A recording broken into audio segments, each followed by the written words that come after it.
अच्छे बच्चे हाँ जी। कैसे बैठेंगे? ऐसे। बेटा आज हम लोग करेंगे त्रिभुज के शीर्ष लंब अभ्यास 5 तो पहले हम लोग चीज को समझे शीर्ष लंब होता क्या है, फिर इसकी रचना करना भी हम लोग सीखेंगे। तो जैसे आपका ये एक त्रिभुज हमने बना दिया, इसका कोई भी नाम लिख दीजिए। क्या नाम रखे बताओ? ABC। ABC। अब इस त्रिभुज की कितनी भुजाएं हैं? 3। कौन कौन सी? AB BC CD। कोण कितने हैं इसमें? 3। कौन कौन से? AB ए कोण, AB कोण C कोण। शीर्ष कितने हैं इसमें? 3। ए शीर्ष, B शीर्ष C शीर्ष। शीर्ष ए की सम्मुख भुजा कौन सी है? AB ए की सम्मुख, बी की सम्मुख कौन सी है? AC और सी की सम्मुख कौन सी है? AB। देखो यहाँ दिखाई दे रहा है, जो बच्चे इस समय जैसे बबलू की तरह किताब पलट रहे हैं उन्हें कुछ दिखाई नहीं देगा। यहाँ सिखा रहा हूँ, यहाँ दिखा रहा हूँ, ये शीर्ष कहलाते हैं। क्या दो भुजाएं एक दूसरे से मिलती हैं। शीर्ष के सामने वाली भुजा सम्मुख भुजा कहलाती है। तो यहाँ दिख रही है, अगर नहीं देखोगे तो कैसे मालूम चल जाएगा? फिर को हमारी तो समझ में नहीं आया, तो समझ में आएगा कैसे? समझ में तो तब आएगा जब यहाँ देखोगे। ए की सम्मुख भुजा कौन सी हो गई? BC। बी की सम्मुख भुजा कौन हो गई? AC। सी की सम्मुख भुजा कौन सी हो गई? AB। अब हम बात करते हैं शीर्ष लंब की। जो ये ए है, इससे इस पर जो लंब डाल दें वो क्या कहलाएगा? शीर्ष लंब। ए से शीर्ष लंब बीसी पर। ए से शीर्ष लंब किस पर पड़ेगा? BC पे। ये बनाई और इसका कोण कितना हो जाइए? 90 अंश। इसका नाम रख दीजिए, चलिए नाम रख दीजिए इसका P। तो AP क्या हो गया? A से BC पर शीर्ष लंब। अब हमने मालूम किया, इस पे डालना है हमें।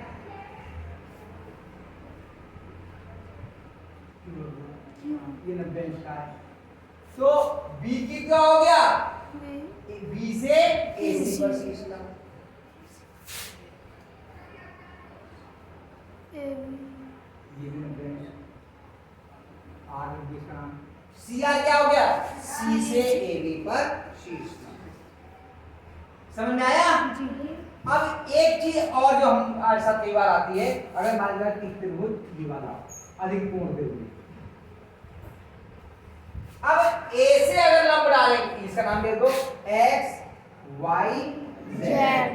अगर X से हम शीर्ष लंब डालेंगे तो ये तो Y Z पे आएगा ही नहीं, क्योंकि शीर्ष लंब तो ऐसे जाएगा।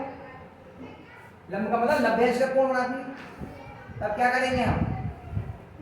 ZY को पीछे की तरफ बढ़ा देंगे। ये हो गया।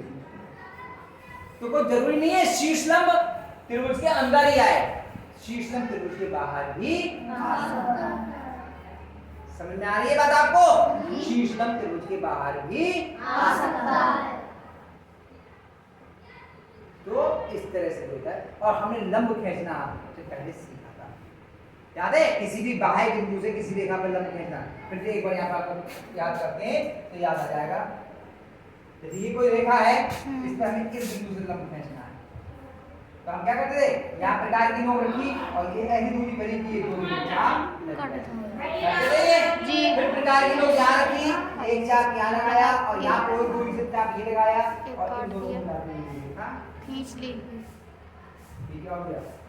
इससे बाहर बिंदु से सिखाया था जी।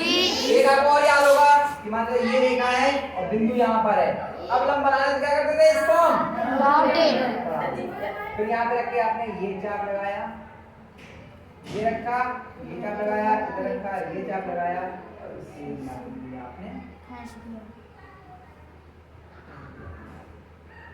ये लंब। अभी मैंने केवल चौक से आपको बताया है, फिर मैं आपको वो ज्योमेट्री बॉक्स है उससे पूरा करके दिखाऊंगा। तो समझ में आया? शीर्ष लंब क्या होता है?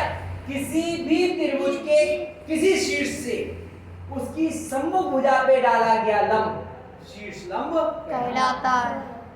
किसी त्रिभुज के शीर्ष से उसकी सम्मुख भुजा पर डाला गया लंब शीर्ष लंब कहलाता है। परिभाषा ये कहाँ लिखूं?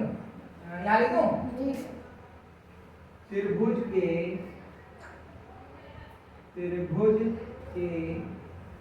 शीर्ष से उसकी सम्मुख भुजा पर डाला गया लंब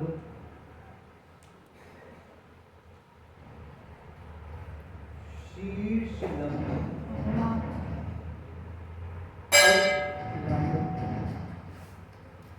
कहलाता है। और लंब का मतलब आप जानते हैं 90 अंश का कोण, ठीक है। तो ये शीर्ष लंब की आपकी परिभाषा हो। इस परिभाषा को भी बता लीजिए और एक चित्र बनाने का प्रयास कीजिए, तब आपके लिए ठीक है।